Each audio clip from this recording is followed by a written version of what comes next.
Kripi shadow YouTube channel में आप सभी का स्वागत है। आज की एक और नई कहानी में तो चलिए पढ़ते हैं आज की कहानी की ओर। यह कहानी एक छोटे से गांव की है जो घने जंगलों के किनारे बसा हुआ था। इस गांव का नाम शंकरपुर है और इस गांव के लोग दिन ढलते ही अपने घरों में बंद हो जाते थे। रात के समय में एक अजीब सी शांति और डर का माहौल होता था। गांव के बुजुर्ग के अनुसार इस गांव के पास के जंगल में एक प्राचीन बुरी आत्मा का वास था जो रात होते ही जाग जाती थी। गांव के लोग कई पीढ़ियों से इस आत्मा से डरते आ रहे थे। कहा जाता था कि जो कोई भी रात के समय इस जंगल के पास गया वो कभी वापस नहीं लौटा। गांव के लोग इस आत्मा को कालवाली कहते थे और उनके अनुसार यह आत्मा रात को जंगल के पेड़ों के बीच से निकलकर गांव की ओर बढ़ती थी। एक रात गांव के युवा लड़के रवि ने इस डर का सामना करने का निश्चय किया। वह अपने दोस्तों के साथ इस आत्मा के रहस्य को सुलझाने के लिए जंगल की ओर निकल पड़ा। उसके दोस्तों ने उसे बहुत समझाने की कोशिश की, लेकिन रवि अपने फैसले पर अड़िग रहा। रात का समय था और पूरा गांव सो चुका था। रवि और उसके 3 दोस्त धीरे धीरे जंगल की ओर बढ़ने लगे। जंगल में घुसते ही उन्हें अजीब अजीब सी आवाजें सुनाई देने लगी।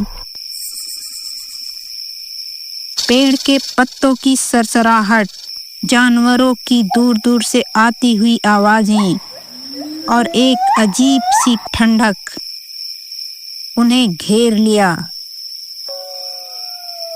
रवि और उसके दोस्त जंगल के बीचों बीच पहुंच चुके थे। तभी उन्हें एक बहुत तेज आवाज सुनाई दी। ऐसा लगा जैसे कोई जोर से चिल्ला रहा हो। वे सभी डर के मारे वहीं रुक गए।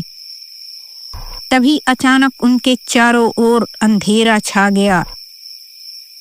उनके हाथ से टॉर्च गिर गई और सब कुछ एकदम से ठंडा हो गया। अचानक उन्होंने देखा कि पेड़ों के बीच से एक काली छाया उनकी ओर बढ़ रही है। वह छाया धीरे धीरे आकार ले रही थी और अब वह किसी मानव जैसी दिखने लगी।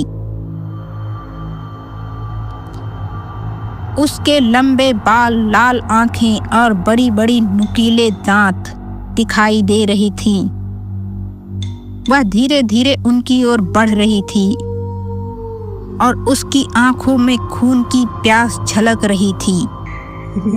रवि के दोस्त डर के मारे भागने लगे, लेकिन रवि वहीं खड़ा रहा।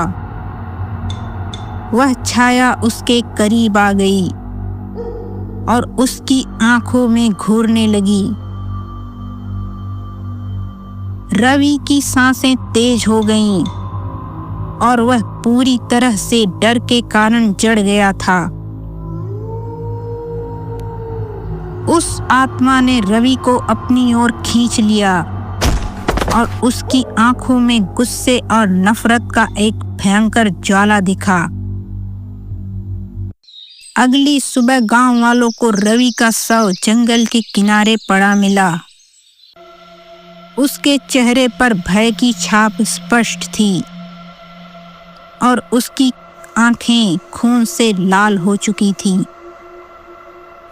गांव वालों ने कभी भी उस रात के बारे में बात तक नहीं की और रवि के दोस्तों ने हमेशा के लिए उस गांव को छोड़ दिया। कालवाली की कहानी आज भी शंकरपुर के लोगों को डराती है और कोई भी उस जंगल के पास जाने की हिम्मत नहीं करता। कहा जाता है कि रवि की आत्मा भी अब उस जंगल में भटकती है और वह कालवाली की तरह ही दूसरों को अपनी ओर खींचने की कोशिश करती है। गांव में आज भी जब रात होती है, लोग अपने दरवाजे बंद कर लेते हैं और कालवाली की भयंकर छाया से बचने की कोशिश करते हैं। लेकिन एक बात पक्की है, जो कोई भी उस जंगल के पास गया, वो कभी वापस नहीं लौटा।